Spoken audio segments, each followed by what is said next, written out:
What can you do that's going to surprise your team? What can you do that's going to surprise your customers? What can you do that's going to surprise just some individual team member today? That's what being remarkable is all about. Your mantra should be, what's our business do? Our business creates remarkable experiences for our team, and our business creates remarkable experiences for our clients. That's your why. That's why people are going to continue to do business with you. That's why people are going to seek you out as an employer. And that's what you got to be thinking about all the time.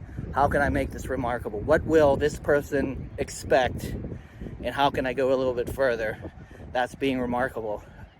Do they expect to get a vase of flowers on their countertop after the project, or on their patio is done and we put a table out there with a vase of flowers on it and say, hey, our team really enjoyed working with you. I hope you enjoy this patio as much as we enjoyed building it and working with you.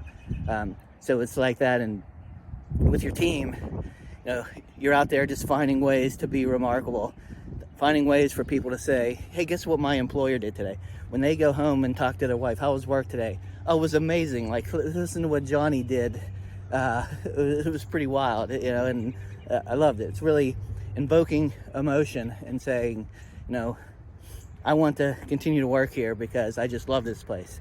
And you got to be mindful. You got to be thinking about that all the time. It's easy to get complacent, but being remarkable, I think it's a great chapter.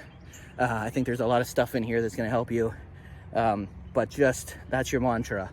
How can I make this more remarkable? How can I make this more remarkable? Clients and your team.